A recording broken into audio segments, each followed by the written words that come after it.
Bismillahirrahmanirrahim. Alhamdulillahi rabbil alamin. Wassalatu wassalamu ala asyrafil mursalin Nabiyyina Muhammadin sallallahu alaihi wasallam wa ala alihi wa sahbihi ajma'in.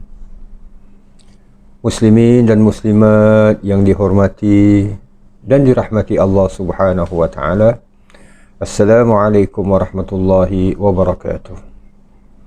Alhamdulillah, selamat kita bertemu kembali dalam siri penghayatan kita pada firman-firman Allah subhanahu wa ta'ala. Kita masih menghayati firman-firman Allah, peringatan-peringatan daripada Allah, bahkan pedoman daripada Allah subhanahu wa ta'ala, Tuhan yang kita sembah, Tuhan yang kita memohon segala pertolongan daripadanya, yaitu firman-firman Allah dari surah At-Takwir. Walhamdulillah, menerusi beberapa siaran yang lalu, bahagian pembukaan ataupun permulaan surah At-Takwir sebanyak 13 ayat. InsyaAllah ayat 14 ni akan kita hayatinya. Sebanyak 13 ayat di mana 12 fenomena kiamat, gambaran demi gambaran yang Allah subhanahu wa ta'ala khabarkan, bahkan yang Allah subhanahu wa ta'ala peringatkan. Inilah yang akan terjadi, beginilah yang akan berlaku bila apa yang dinamakan kiamat itu tiba. Namun akhirnya kita dapati pesanan yang ingin disampaikan, gambaran demi gambaran ini adalah satu fasa, kejadian demi kejadian. Apa yang akan berlaku pada langit, apa yang akan berlaku pada bumi, apa yang akan terjadi pada bintang-bintang dan sebagainya, ini adalah merupakan satu fasa yang sementara. Bila kiamat ini telah berlalu, bila kejadian-kejadian ini telah pun berlaku, akhirnya manusia akan dihadapkan di mahkamah Allah subhanahu wa ta'ala. Itu mesej yang ingin disampaikan. Maka izinkan saya dalam siaran kali ini mengajak para jamaah kita menyambung firman-firman Allah subhanahu wa ta'ala dari surah At-Takwir ini, iaitu dari ayat yang ke-14. Firman Allah subhanahu wa ta'ala, alimat nafsum ma ahdarat. Allah subhanahu wa ta'ala jelaskan, Allah subhanahu wa ta'ala malah mengingatkan bahawa apa yang dikehendaki dari semua fenomena kiamat ini adalah alimat nafsum ma ahdarat, iaitu tiap-tiap orang akan mengetahui tentang apa ataupun amalan yang dibawanya, yang pernah dilakukan semasa hidupnya di dunia sebelum dunia ini punah. Amalan-amalan sama ada baik ataupun tak baik yang pernah diusahakan semasa berada di permukaan bumi Allah ini sebelum bumi ini hancur. Alimat nafsun, tiap-tiap orang akan mengetahui ma ahdarat, apakah amalan yang telah dibawanya. Maknanya yang dia usahakan, yang akan dibawalah nanti sebagai bekalan untuk berhadapan di mahkamah Allah subhanahu wa ta'ala. Muslimin dan muslimat yang dirahmati Allah, ini ayat ke-14 dari surah At-Takwir yang sedang kita hayatinya ini. Ayat 14 At-Takwir ini amat sinonim sekali, seiras sekali dengan firman Allah di surah Al-Infitar ayat 5. Bagi muslimin dan muslimat yang mengikuti siaran dan rakaman, firman-firman Allah dari surah Al-Infitar pasti telah melalui ayat yang kelima. Ayat kelima surah Al-Infitar, Allah berfirman, alimat nafsum ma qaddamat wa akharat. Iaitu tiap-tiap orang akan mengetahui apa yang telah dikerjakan, ma qaddamat, iaitu telah diusahakan, dikerjakan, dilakukan, dipercakapkan, di Facebookkan, di Twitterkan. Ini semua termasuklah masa di dunia ini, wa akharat, dan yang ditinggalkannya sebagai bekalan untuk dibawa ke akhirat nanti. Jadi muslimin dan muslimat yang dirahmati Allah, balik ke ayat 14 surah At-Takwir ini. Alimat nafsum ma ahdarat. Siapa yang bawa? Dan apa yang dibawa? Alimat nafsum. Tiap-tiap orang akan mengetahui amal ma ahdarat, yang dibawa. Bila Allah Subhanahu wa taala firmankan alimat nafsun, perkataan nafsun itu ia sebagai bermaksud menunjukkan bahawa setiap orang tidak akan ada terlepas. Kalau rakyat biasa akan dipertanggungjawabkan terhadap amalannya, raja-raja, para pemimpin juga akan dipertanggungjawabkan. Kalaulah si anak akan dihadapkan di mahkamah Allah dan akan ditanya tentang apa yang telah ia lakukan, apa yang telah dia usahakan, anak demikian, bapa pun demikian, mak pun demikian. Bermakna setiap orang tidak akan terlepas.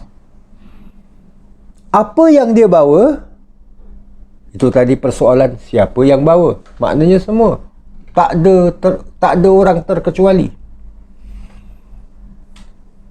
Bila Allah firmankan ma ahdarat, apa yang telah dibawanya, iaitu apa yang telah diusahakannya, yang dilakukannya, yang dicakapkannya, malah apa ajalah. Maknanya perkataan ma ahdarat, ma tu sebagai menunjukkan apa juga yang telah diusahakan, yang telah dilakukan. Muslimin dan muslimat yang dirahmati Allah, Maha suci Allah. Allah Subhanahu wa taala Tuhan yang maha adil, Tuhan yang maha pengasih lagi maha penyayang. Kadang-kadang sesuatu apa yang ingin kita cakapkan masih berada dalam benak kita, dalam fikiran kita. Apabila kita nak cakap, apa bak kata orang tu, tak jadi cakap. Whatever alasan dia, apa jua alasan dia, tak jadi cakap. Aku ingatkan aku nak cakap begini, tapi aku tengok muka dia ni, aku kesian, tak jadi. Okeylah, apa juga alasan. Contoh ya. Jadi muslimin dan muslimat yang dirahmati Allah, sesuatu yang dirancang dalam benak kita untuk kita cakapkan, selama mana belum kita cakapkan, selama mana kita belum lagi ungkapkan, maknanya ia tidak akan dihukum.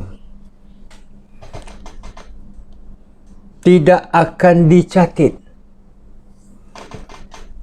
sebab dia tidak termasuk dalam ma'ahdarat, apa yang dibawanya, maknanya yang telah diucapkan, telah. Dia masih jadi, bak kata pepatah, kata-kata yang belum keluar daripada kita masih lagi milik kepunyaan kita.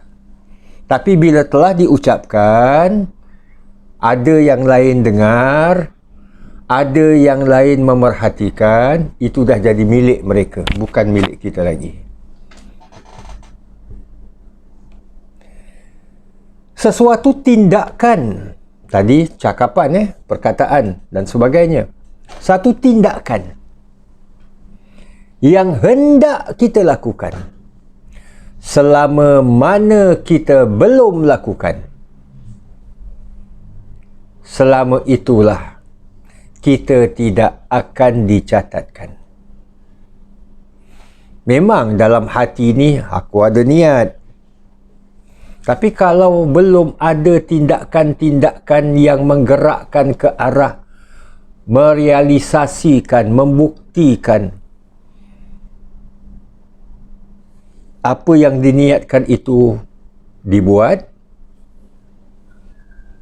maka tak dicatat lah. Tapi kalau ada, ya. Kan kadang-kadang kita nak buat sesuatu, apa yang kita nak buat terhalang oleh sesuatu yang lain. Tapi kita dah mulakan lah. Kita nak bunuh orang. Contoh aja lah, ni contoh cerita lama lah kan. Kisah dulu-dulu. Pahlawan-pahlawan kampung ke apa ke, umpamanya lah. Dah keluar dari kampungnya, nak pergi kampung sebelah. Nak bunuh seseorang. Contoh saja. Tapi bila sampai ke kampung itu, orang yang nak dibunuh tu tak ada. Mungkin telah bermusafir, berlayar ke kampung lain, umpamanya. So, bila tak ada, tak jadi bunuh. Tapi apakah ia terlepas daripada apa yang dia usahakan? Tidak. Mungkin yang terlepas bunuhnya itu. Tapi kerana dia telah bergerak meninggalkan kampung halamannya menuju ke kampung sebelah ni untuk membunuh, walaupun akhirnya pembunuhan itu tak berlaku, tak terjadi, dia tetap akan dihukum, akan dineracakan. Sebabnya apa? Dia telah mulakan pergerakan tu. Cuma catatan amalnya itu, pergerakannya, niatnya, sebab ia buktikan. Sebab itu muslimin dan muslimat yang dirahmati Allah, dalam bahagian agama kita, sebagaimana yang kita maklumi bersama, bila sesuatu ibadah yang kita nak buat, perlu ada niat. Niat ini fungsinya antara lain untuk membezakan antara niat dengan antara ibadat dengan adat ataupun dengan kebiasaan. Kita duduk kat masjid kerana berehat, pasal penat, ataupun kerana iktikaf. Di pagi hari Jumaat, kita mandi, maka mandi sunat Jumaat ke, ataupun mandi pagi hari macam hari Khamis, macam hari Sabtu, macam hari-hari yang lain dan sebagainya. So, perlu ada niat. Jadi, muslimin dan muslimat yang dirahmati Allah, dalam hal ini, saya ingin mengajak para jamaah kita renungkan firman-firman Allah Subhanahu wa Ta'ala. Ayat 7 dan 8 dari surah Asy-Syams, di mana Allah Subhanahu wa Ta'ala berfirman pada ayat 7, Allah gunakan perkataan nafs juga. Macam ayat 14 surah At-Takwir yang sedang kita perkatakan. Alimat nafsun. Nafsun tu ma ahdarat. Ayat 7 surah Asy-Syams, Allah berfirman, wa nafsin wa ma sawwaha, demi diri manusia. Maknanya semua sajalah, tak ada orang terkecuali. Wa ma sawwaha, dan yang menyempurnakan kejadiannya. Allah sampai bersumpah demikian. Diri manusia, dan yang mana Allah Subhanahu wa taala telah menyempurnakan ciptaan diri manusia ini, fa'alhamaha fujuraha wa taqwaha, maka Allah ilhamkan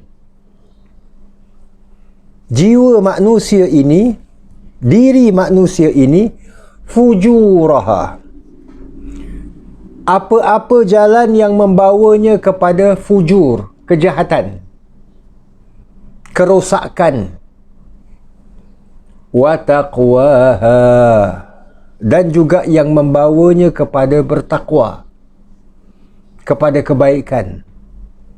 Maksudnya Allah beri ilham, beri jalan. Kalau dia nak memilih jalan fujur, jalan tak baik, jalan yang salah, Allah beri laluan. Sebaliknya, kalau dia nakkan jalan yang baik, dia nakkan jalan yang benar, Allah pun permudahkan, beri jalan kepadanya. Muslimin dan muslimat yang dirahmati Allah, dalam agama kita, kita yakin, kita tak pernah mengakui kita ini keturunan beruk atau monyet, gorila ke, siamang ke, ataupun yang sewaktu dengannya. Tak pernah. Kita mengakui bahawa kita ini adalah Bani Adam, keturunan Allah, keturunan Nabi Adam, Nabi Allah Adam. Yang mana kita ini, Allah ciptakan manusia ini ada terbentuk daripada jasad dan roh. Maknanya ada bahagian luaran yang boleh dinampak, boleh dilihat, boleh dipegang dan sebagainya. Itu yang kita namakan jasad ataupun fizikal kita. Ada lagi satu bahagian kita yang dinamakan roh. Sesuatu yang tak nampak. Itu kan contoh yang selalu kita dengar. Bila tangan kita, umpamanya, letaklah, tiba-tiba terkena pisau ke apa, nak kopik lah, letaklah, nak kopik bawang ke, kopik buah ke apa ke, umpamanya, tiba-tiba pisau tu terlajak sikit, kena jari kita. Luka di tangan, bak kata pepatah Melayu, luka di tangan nampak berdarah, luka di hati siapa yang tahu. Wah, itu yang nak kita maksudkan. Bila tangan kita, jari kita terluka, nampak darah tak? Yes, itu bahagian jasad. Tapi bila kita, ya Allah, sakit, pedih, rasa sakit, rasa pedih bukan fizikal punya part, bukan fizikal jasad punya bahagian, itu bahagian roh. Rasa sakit, rasa pedih. Maka muslimin dan muslimat yang dirahmati Allah, bila kita sakit, kita pergi ke klinik, kita jumpa doktor, doktor akan cek kita, akan tanya kita dan sebagainya. Awak sakit begini, okey, akhirnya kita diberikan makan obat. Ini berdasarkan kepada penelitian, pemeriksaan, ilmu yang ada pada doktor tu. Sakit ini, obatnya ini. Dimatchkan, dipadankan. Tapi kalau yang sakitnya itu, umpamanya cepat marah, sekejap-sekejap nak meradang, itu bukan bahagian doktor. Bukan. Kadang-kadang kita perlu juga bertemu dengan sekretari, pakar-pakar jiwa dan sebagainya kan. Jadi muslimin dan muslimat yang dirahmati Allah, roh kita ini, seperti mana Al-Imam Al-Ghazali rahimahullah dalam kitab beliau yang cukup hebat memperkatakan tentang hal ini panjang lebar. Ihya Ulumuddin dan huraian-huraiannya. Yang dinamakan roh itu, yang empunya beberapa lafaz yang lain, baik dalam Al-Quran maupun hadis, terkadang ia diguna pakai untuk makna akal. Dia roh juga, tapi kadang yang dimaksudkan dengan roh itu adalah akal. Akal ini fungsinya, peranannya, tugasnya berfikir. Yang kedua, terkadang yang dimaksudkan roh ini juga yang tak nampak, yang tetap ada pada diri manusia itu adalah hati. Itu yang kadang-kadang istilah lain disebut qalb. Hati. Hati ini lebih kepada berperanan, berperasaan. Rasa sedih, rasa cinta, rasa marah, rasa benci. Ini hati punya part le. Bahagian lah. Satu lagi bahagian yang juga termasuk dalam makna roh itu adalah nafsu. Nafsu. Nafsu ini berkehendak, bersemangat dan sebagainya. Dan bila disebut nafsu, sebahagian orang memahaminya dengan fahaman yang terlalu sempit. Nafsu ni sebenarnya bila dihalakan dalam perkara-perkara yang baik, baik jadinya. Sebaliknya lah, kalau dihalakan dalam perkara-perkara yang tak baik, tak baik jadinya. Nak pergi masjid, perlukan nafsu. Kalau tidak, malas pergi masjid. Contoh aja. Nak mempertingkatkan diri dalam ilmu pengetahuan, perlukan nafsu. Agar kita berkehendak, agar kita bersemangat. Kalau tidak, ya malas nak menghadirkan diri dalam majlis-majlis ilmu, nak mencari ilmu ni. Lepas tu kadang-kadang setengah kursus-kursus ni, kadang-kadang awal-awalnya bukan main. Modul 1, modul 2, bukan main punya kurs semangat. Ramai betul. Tapi bila mana dah masuk modul yang ke-8, ke-9, dah mula kurang. Yalah, apa-apa juga faktor pun. Tapi kadang-kadang salah satu di antara faktornya dah kurang semangat. Jadi muslimin dan muslimat yang dirahmati Allah, ini nafsu. Nafsu berkehendak. Sebab itu, macam kita sebutkan tadi, kalau nafsu ini dihalakan dengan perkara yang baik, baik jadinya. Yang tak baik, tak baik. Maaf cakap. Kan ada hadis di mana Nabi SAW pernah berikan gambaran. Maksudnya penjelasan daripada Nabi, petunjuk daripada Nabi.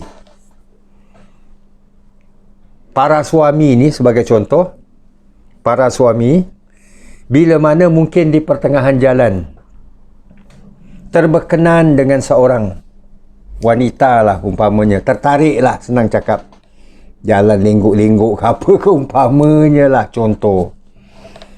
Ada hasrat, ada keinginan terhadap wanita macam tu, maka pulanglah ke petunjuk Nabi. Pulang, datangi isterinya. Sebab apa yang ada pada wanita tu ada juga pada isterinya. Jangan-jangan dia jalan lengguk-lengguk, bila isteri kamu jalan lagi lengguk punya lengguk. Lengguk maklimah ke agaknya umpamanya lah. Lagi cun, lagi cute. So muslimin dan muslimat yang dirahmati Allah, ini maksudnya. Jadi antara akal yang peranannya berfikir, hati yang berperanannya berperasaan, nafsu yang berperanannya berkehendak, berkeinginan. Biarlah antara tiga ni, semuanya roh Ketiga ni, akal, hati dan nafsu, biarlah akal itu yang menjadi raja. Akal itu yang menjadi pemandu. Kan ada dalam sebuah hadis, bila Nabi SAW sabdakan, dalam jiwa manusia, dalam diri manusia itu, kata Nabi, terdapat segumpal darah atau seketul daging. Kalau baik, baiklah seluruh tubuh badan. Kalau tak baik, tak baiklah. Hadis Nabi menyebut, ala wahiyal qalb. Ketahuilah, itulah al-qalb. Memang direct translationnya, qalb itu maknanya hati. Hati ini pula bukan liver. Dan hati pun yang sedang kita perkatakan di sini bukan maknanya yang bermain-main, yang terkait, yang berperanan, perasaan. Tak. Sebab takut-takut kita nampak perkara mungkar. Tapi kerana kita suka kepada perkara mungkar, maka kita cenderung melakukannya. Kita sayang pada seseorang. Bila seseorang yang kita amat sayangi itu melakukan perkara yang tak baik, kita tak sampai hati nak mencegah dia. So, muslimin dan muslimat yang dirahmati Allah. Jadi, qalb, hati itu yang dimaksudkan oleh Nabi adalah akal. Akal yang pertimbangkan.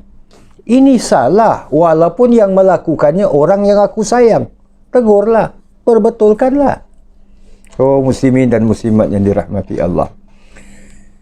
Akal lah yang berperanan. Yang menjadi, yang kita katakan tadi, raja. Yang sering kita buat pertimbangan. Nak buat ke tak nak buat?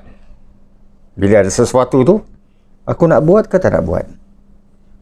Kalau nak buat, ada lebih dari satu, nak buat mana satu dulu Yang ini ke yang itu? Namanya, setiap sesuatu tu ada peraturan dia. Kita nak makan ubat pun ada ubat yang perlu dimakan sebelum makan. Ada ubat yang perlu dimakan sesudah makan. Biasalah. Nak solat, wuduk dulu. Takkan solat dulu, kemudian wuduk. Ada peraturan. Dan sebagainya. Kalau nak buat, bila ya? Ini semua pertimbangan-pertimbangan. Bukan asal buat aja. Memang semangat. Pukul 10 pagi, masjid kosong. Pula nantinya ada meeting. Daripada pukul 12.30. Tengah hari. Allah, ini terlanjur masjid kosong ni sekarang ni. Ada waktu sekarang ni, ada kelapangan. Aku solat zuhur sajalah. Mana mungkin dong. Kan? Jadi ada masa yang sesuai. Kita lakukan. Ini semua pertimbangan akal. Kadang-kadang kita nampak sesuatu yang tak betul, yang tak baik. Terkadang kita perlu masa yang sesuai. Terkadang masa yang sesuai untuk menegur. Nak tegur orang yang sedang mabuk daripada perbuatan minum araknya. Bukan ketika dia mabuk. Ketika dia mabuk, kita nasihatkan dia, macam pernah berlaku lah. Kan? Ada seorang Pak Haji ni, lalu kebetulan di sebuah kedai kopi ke apakah, bulan Ramadan, nampak ada anak muda ni, ada anak muda, ataupun yang lebih muda daripada pakcik ni, lagi minum arak. Minuman keras. Dah lah berdengung lah memang kepala dia. So pakcik ni dekati anak ataupun orang tu nasihatkan, janganlah minum, hormatilah bulan puasa. Ini kan bulan puasa, bulan Ramadan, awak tak puasa sudahlah, takkanlah kat depan-depan minum pula minuman keras ni. Apa yang dijawab oleh anak muda ataupun orang yang ditegur tu? Pakcik, jalan, nanti dengan botol ni saya hentak pakcik. So, muslimin dan muslimat yang dirahmati Allah, ni contoh saja Al-Kisah, di mana kita dapati kadang-kadang sesuatu itu yang dilakukan perlu kepada masa yang sesuai. So, kalau nak buat bila? Nak buat itu pula macam mana? Kadang-kadang sesuatu yang nak dibuat itu perlukan kepada sokongan yang lain. Dengan siapa ya? Orang yang sesuai untuk kita libatkan dan sebagainya. Jadi muslimin dan muslimat yang dirahmati Allah, ini semua adalah pertimbangan akal. Akal yang memainkan peranan ini semua. Inilah yang dinamakan dalam sebuah hadis sebagai itqan. Itqan yang dimaksudkan adalah teliti. Teliti bukan maknanya menyebabkan akhirnya kita jadi was-was, nak buat ke tak nak buat, nak buat ke tak nak buat, penghabisan tak buat. Tak. Tapi biar dengan teliti, maknanya setelah dipertimbangkan daripada pelbagai aspek, daripada pelbagai sudut. Dengan teliti, bukan hanya sekadar bak kata pepatah, just do it, buat sajalah. Tak. Biar sesuai dengan syariat, dengan pedoman agama dan sebagainya. So, dalam hadis riwayat Imam Muslim, Imam Baihaqi dan Imam At-Tabrani, daripada Ummul Mukminin Aisyah radhiyallahu anha, Nabi pernah bersabda, Innallaha azza wa jalla, sesungguhnya Allah azza wa jalla, yuhibbu idza amila ahadukum amalan, Allah menyukai jika kamu melakukan sesuatu amal itu ayyutqinah, diamalkan, dilakukan secara itqan. Hati-hati, teliti. Bak kata setengah orang kan, kita bila mana gagal dalam merancang, bermakna kita ini merancang untuk gagal. Yes. Yes. Bila kita fail to plan, maknanya kita plan to fail. Yes. Jadi muslimin dan muslimat, ini itqan. Dan ini sudah barang tentu, tak boleh ikut hati, tak boleh ikut nafsu. Ini mesti pertimbangan akal. Dan inilah yang diperingatkan oleh Allah Subhanahu wa taala. Alimat nafsum ma ahdarat. Akan ketahui setiap jiwa apa yang telah ia lakukan. Apa yang ia akan hadirkan, akan dia bawa nanti. Dia dah ingat dah tahu dah. Sebab yang lepas aku buat, aku ikut nafsu. Aku buat, aku ikut kata hati. Aku cakap, aku ikut perasaan. Dan sebagainya. Tidak mengikut pertimbangan akal. Jadi sebab itulah, dalam hatta dalam pelaksanaan ibadah kita sekalipun, kita perlukan kepada pertimbangan akal. Kan biasa kita dengar, di mana Nabi bila menjadi imam, Nabi meringkaskan solat baginda. Sebab Nabi tahu, di belakang baginda yang menjadi makmum ini, mungkin terdapat orang-orang yang sakit, orang-orang yang telah lanjut usia, orang-orang yang ada keperluan-keperluan tertentu dan sebagainya. Jadi, Nabi meringkaskan solat. Tapi kalau solat sendiri, kata Nabi, Nabi nasihatkan, nak solat panjang-panjang, silakanlah. So, ini semua pertimbangan. Kena pertimbangan akal, hatta dalam pelaksanaan agama. So, muslimin dan muslimat yang dirahmati Allah. Sebab itu tidak timbul dalam apa suasana sekalipun, kita mengenepikan pertimbangan akal daripada pelaksanaan agama. Di situlah muslimin dan muslimat yang dirahmati Allah. So, dengan ayat 14 ini bermakna inilah bahagian pertama dari surah At-Takwir. Yang mana bahagian pertama surah At-Takwir, ataupun boleh kita katakan permulaannya, gambaran-gambaran tentang kiamat, apa yang akan berlaku, yang mana akhirnya Allah nak sampaikan, itulah ayat 14. Setiap orang akan dineracakan, dihadapkan di mahkamah Allah terhadap apa jua yang ia lakukan, apa juga yang dulunya pernah dia cakapkan, apa jua yang pernah ia adakan semasa hidupnya di dunia ini, sebelum dunia ini menjadi fana, musnah, begitu. InsyaAllah surah At-Takwir ini dari ayat 15 dan seterusnya, ia adalah bahagian yang kedua yang seterusnya insyaAllah. Dan ini akan kita sama-sama hayatinya dalam siaran kita yang akan datang dengan izin Allah Subhanahu wa taala. Terima kasih muslimin dan muslimat atas kesudian bersama dalam siaran ini. Mudah-mudahan kita senantiasa dilimpahkan rahmat dan kasih sayang Allah Subhanahu wa taala. Aqulu qawli hadza wa astaghfirullahal azim li wa lakum wa lisairil muslimin. Wassalamu alaikum warahmatullahi wabarakatuh.